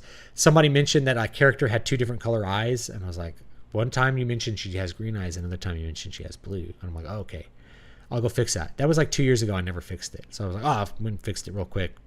Fixed some typos that had been hanging over my head for a while. Re-uploaded it. And so now there's like a slightly corrected version of it out. I did that the other night. I read the book. I was like, this is a really good book. I really like this story, and I like these characters, and I like what I did with it. I wrote it super efficiently. I love the plot, but whatever. Sometimes you do all the things as good as you can do them, and people don't like them for whatever reason. And if I was going to analyze why, I think that there's a huge gulf between what people read in sci-fi and what people watch in sci-fi. So while this was very inspired by what people watched, namely Star Trek, like classic Star Trek stuff, and Babylon 5 and that kind of crap, it was not what people read. So I figured out what people read in sci-fi is stuff like Space Marines, and they read stuff that's just more straightforward and like, bug hunt kind of stuff. Like the bug hunt portion of Starship Troopers, but, like military sci-fi. Or they read, in fact, sometimes that book is stuck in military sci-fi for some reason. It's really not military sci-fi at all. But it gets stuck in there. Whatever. Cool. If you want to read it as military sci-fi, read it as military sci-fi. But yeah, it just wasn't what people were reading in sci-fi, like, the dominant trad pup stuff was romance in space. The independent stuff was all big men with screwdrivers kind of stuff, like maybe like Ringworld type stories. It just didn't hit, That's okay. It's all right. You're not going to knock every single one of them out of the park. And it was a good wake-up call. Oh, man, I may not just be able to find immediate success with this publishing books thing, I could shred a guitar better than Yngwie Malmsteen. Just give me a guitar and a wood chipper and I'll prove it. There we go. There's also the idea of the dead internet, where people may end up using it less because they don't believe the actual people are making the content. And it's just all AI. This has been the case for most. Like if I type in, I'll do an example real quick. Let me see if I can do this for you guys. Let's open up a new tab. And put that up here. I'm working with like this big 4K monitor, which is a lot of fun, but you have to kind of arrange things in a weird way. All right, let's see here. All right, there it is. All right, we're going to Google something. I'm going to Google. Actually, let me do it let's do an incognito window so it doesn't have anything attached to us. Here we go, incognito. We're going to Google. Watch this. Best webcam 2023. I want webcam reviews. Okay, here we go. Webcam reviews.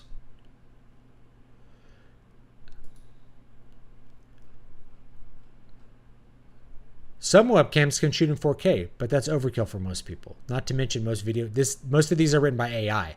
As you go through here, you're going to see like Tom's Hardware. This might be an AI written article. Like you're going to see a bunch of things that are just written by AI.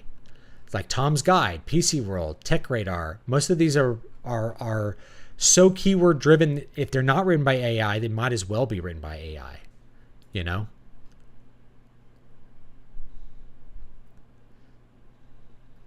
It's impossible to recommend 1 or 2 perfect webcams for all users. Yeah, well, that's what we're asking you to do. This is just product information, like from Amazon, just put into an article.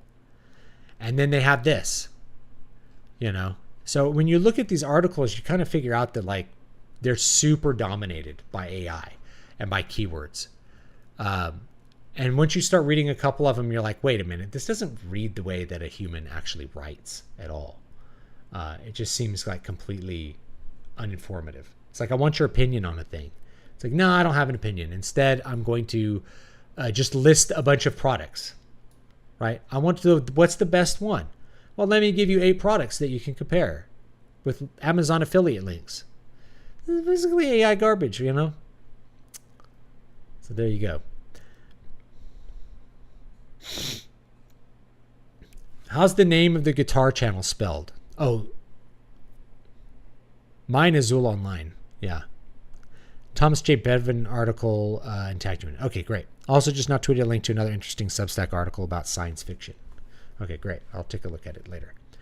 Monster Magnet were pretty good. Yeah, Monster Magnet was cool. It's kind of funny because Dave Weindorf is like a full-on baby boomer. He'd been doing it forever. He was like 40. He was born in 1954 or something. So he was in his 40s when he had the Space Lord hit. Crazy. $4.99. Thank you for the super chat. Real Holzenator. What's your favorite Dream Theater song? I really like the Dance of Eternity, though I haven't heard a lot of their songs. I don't know. Probably... what's the one from Images and Words? Images and Words, I think, is their best album. Under a Glass Moon? Bum, bum, bum, bum. You know, that one's good. It's probably my favorite. Prophet was the first book I got. I'll definitely get Al-Shafalda. You're going to get all my unpopular books.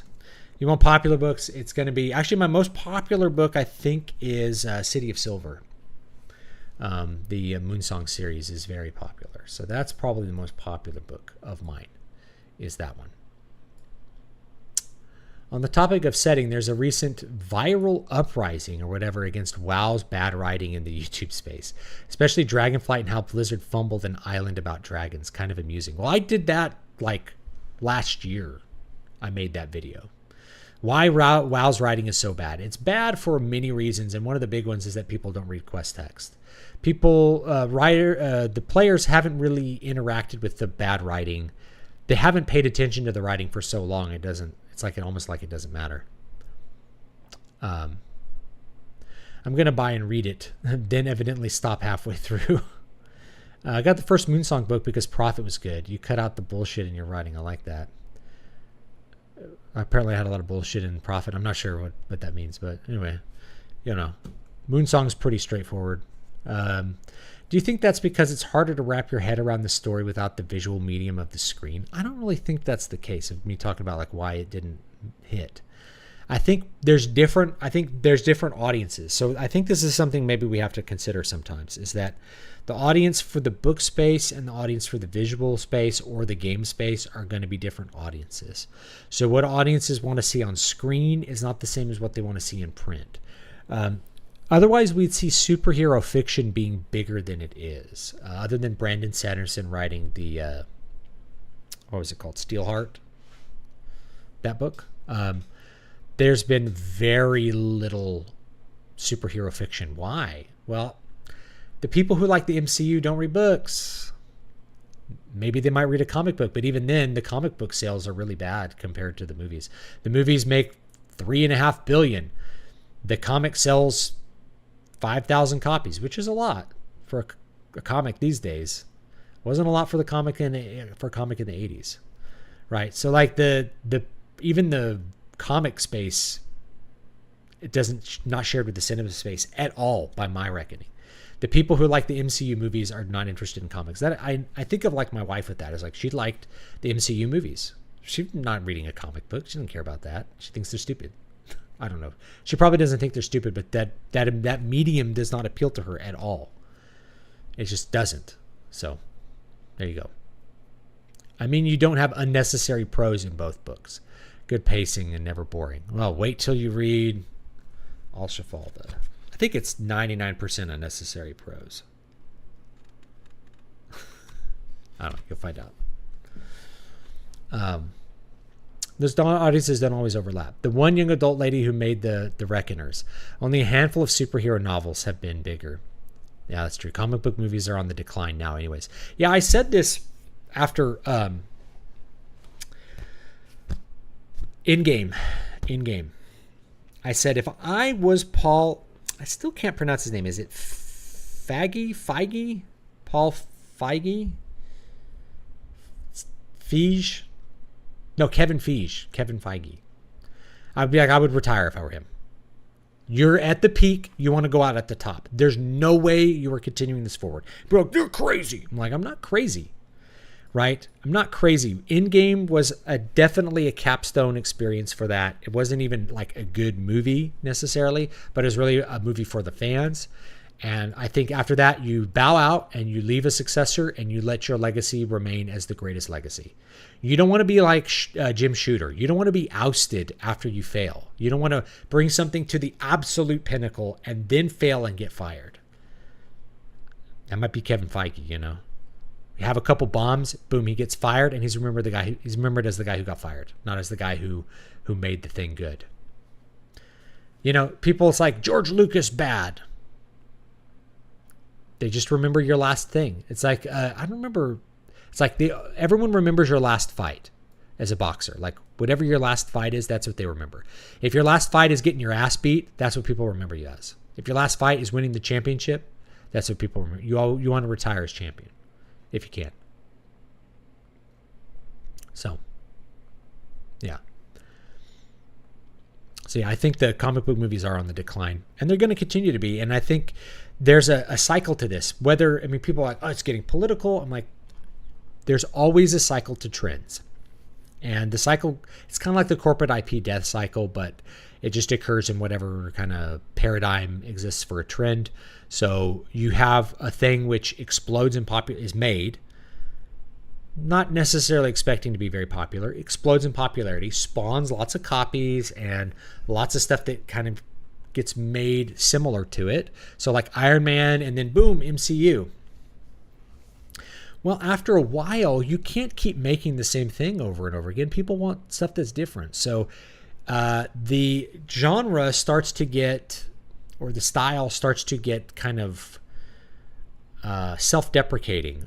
It starts to reference and influence itself. It's like when you hear that heavy metal song about how cool heavy metal is, you're like, this is weird, right? That's like an 80s thing, is it starts to look inwardly. The way you get things like death metal is you have people who are listening to metal, making more metal, listening to more metal, making more metal, until you get something that is not for outsiders at all and can never be popular. Or you get, I've talked about this before, guitar players who can't improvise and have no idea what improvisation is or how to do it or why they would do it, and they think it's bad. You know, this guy's like, I can't believe that's not the solo from the record. It's like, what do you think a solo is, dude? Where do you think they come from? They're improvised. It's like, Yngwie Malmsteen doesn't play any notes from the record. Yes, that's impressive. You know, I go to a jazz concert expecting to hear new things, not things I've already heard before. And Yngwie said this in that recent interview you did with Rick Beato. It was like, if you just want to hear the record, just put on the record, man. Like, if you want to hear a concert, you want to hear something that's new and cool and different, right? That's me, at least. I remember going to see Black Sabbath, and people were like, I can't believe, it's like, that didn't sound like the record at all. I'm like, yeah, isn't that awesome? No, I wanted to hear it sound exactly like the record. Not me. I like prose books, comics, and the first two phases of the MCU. It's good. I think a problem with doing a book version of a superhero movie is it's also hard to justify their superpowers.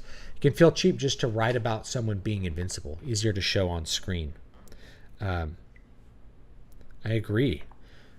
You know, I think, honestly, I'm really surprised superhero movies work at all, because I feel like superpowers don't work on screen. They're too fantastical and weird and I think superhero costumes don't work in live action very well. That's why they always get adapted and kind of leatherified. They either turn into leather or they get texturified, because spandex just looks stupid. It just does, man. So yeah, I'm really surprised that it maybe Iron Man worked because Iron Man armor looks kind of cool, whereas like yellow spandex probably doesn't. Reckoners with Sanderson. Oh, okay. Feige.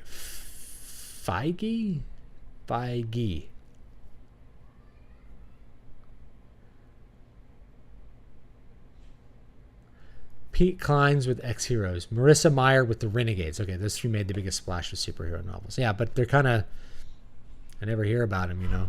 I have an idea for a book about a guy who stalks a Twitch streamer because he develops a parasocial relationship with her, exploring the relationship between the lonely pay pigs and the streamers. That's a good one. I'll tell you, it's been done before with stalking like celebrities and stuff, and books about that. So it's been done before, but it'd be cool to have kind of a more modern, you could have a more modern twist on it, where maybe the person being stalked, because they're not a big movie star, they can't hire security or anything like that. It's a little more personal. I'm going to see Dragon Force on Halloween. They're playing tonight. They're playing tonight in Houston, but I'm here. I don't have anyone to go with and leave the kids or anything like that, so it's a pity. I'm going to miss Dragon Force, one of my very favorite bands, but I'm getting kind of old for concerts these days, I'm going to see Dragon Force on Halloween. Should I wear my armor into the pit? I don't know, man. If they let you in, they may not let you in the door. I always grew up with, you couldn't even walk in the door with, a chain wallet. I think part of why Dan Vansk's metal music became so popular is that it's very accessible to people who aren't metal fans. He does a lot of metal covers of non-metal music. That's always a fun idea. I remember Blind Guardian doing Barbara Ann and stuff like that. Metal versions, always kind of fun. So anyway, guys, I'm starting to run out of time here. It's 8 o'clock. So I'm probably going to peace out of this conversation. I don't know if we have time for any music, but I'll probably just let you hear some recorded music and skip the live performance today. Unless you want to hear something live, I can grab a guitar and come up with something real quick or improvise something. But otherwise, I'll probably leave it here tonight. And I'll see you guys all next time. I will have a subscriber or Patreon only stream probably next either Saturday or Monday. I'm going to look at what time I have to do it, because I want to take the kids to the zoo and I got a bunch of stuff to do this week. So I might do it a Monday night, before Halloween, the day before Halloween. Yeah, I might do it the day before Halloween. So anybody that's a member or is a patron, we'll try to do that stream then. And if no one shows up, that's cool. I'll just play guitar or something for an hour. I don't know. We'll see. Spandex can work sometimes. Christopher Reeve's Superman costume is perfect. I actually don't like it. Okay, I'm going to be the I think it looks stupid, personally. I'm going to disagree with you. But it's okay, right?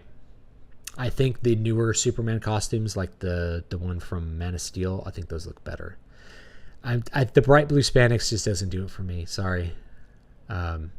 It could be worse, I guess, but I didn't like it. I think it looked just stupid. It's not a bad movie. It's a good movie. Yeah. I do have magician robes for Halloween. I'm doing the Green Wizard tonight for Halloween. This is the hat. It became blurry. You can see the hairline. I'm losing my hair a little bit. I haven't lost that much. But yeah. My hair's not down here anymore. You lose a little bit of hair as you get older, guys. It happens. All right. I'll talk to you guys next time. We'll listen to something from the first album. This is all bass guitar. I need to do some ambient bass. That's the next thing. I set my bass up for some June stuff. Do that later too. Anyway, guys, take it easy. I'll link the Patreon again. And I put out a Substack article earlier today, so why don't I try to link that?